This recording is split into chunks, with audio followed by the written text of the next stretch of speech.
यही मकसद लेकर क्या है, अपना तो जन्मभूमि है, कर्मभूमि है। यकीनन सही बात, मोदी जी कहते हैं कि अपने आत्मनिर्भर बनो, मैं उसके सपोर्ट में हूँ कि जो बोलते हैं वो सही बोलते हैं। आदमी को अपना निर्भर रहना चाहिए, वो सही बोलते हैं और सही इस पर आदमी को अमल भी करना चाहिए। बिहार से लोग कहाँ जाते हैं, उनको धक्के खा करके फिर अपने बिहार में आना पड़ता है। एक न एक दिन तो समझ लिए कि अपने गाँव में रहने, तो शुरू से ही अपना क्यों नहीं अपना ये आत्मनिर्भर बने, अभी से बनने की कोशिश करें तो आगे चल के हम लोगों को बहुत फ़ायदा होगा। मजबूरी, यकीनन मजबूरी में जाते हैं, फिर वहाँ काम नहीं मिलता, फिर वापस उस गाँव में आना पड़ता है, धक्के खाना पड़ता है। लोग बिहारी कह करके भी आदमी परिषद करते हैं, आदमी लोग अच्छे नज़र से भी नहीं देखते।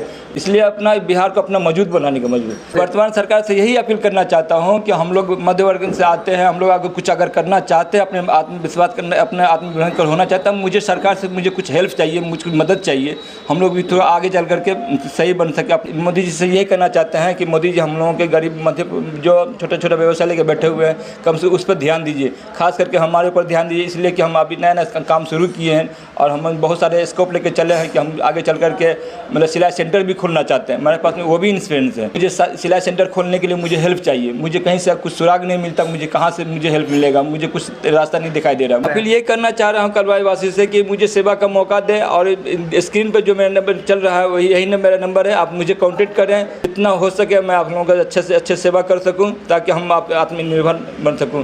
कोई अगर सीखना चाहे तो हम सिखला देंगे, कोई ऐसी बात नहीं, कोई फिक्स से नहीं रखा हमने, लेकिन देखेंगे उसका इंश्योरेंस कैसा है, फिर उसी हिसाब से हम कह देंगे कि अभी 6 महीने में सीखने वाले हैं तो उसको हिसाब से बता देंगे। सिलाई सेंटर खोलूँगा तो उसमें काम उसको मिलना ही मिलना है।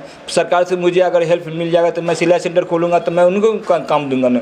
मेरा नाम मोहम्मद उबैद आलम है, मैं कलवाही का रहने वाला हूँ। मैं स्कूल चौक पे अपना ये टेलर का शॉप खोला है लिबास बुटीक के नाम से।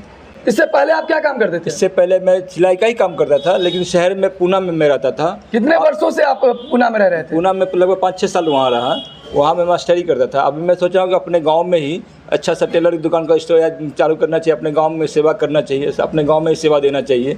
इसलिए मैं अपने गांव में ही मतलब कलवाही स्कूल चौक के सामने बाबू साहब के मकान में हमने लिबास बुटीक के नाम से शुरू किया है। अभी ज़्यादा दिन नहीं हुआ, 1 महीने हुआ है। कितने वर्षों का अनुभव है आपको? मेरे पास 20 साल का अनुभव है। आपके लिबास बुटीक में क्या सब अवेलेबल है? मेरे लिबास बुटीक में अब सूट सलवार बनाया जाता है, लहंगा खास करके स्पेशल बनाया जाता है, और मेरे पास में ड्रेस मटेरियल भी रहती है।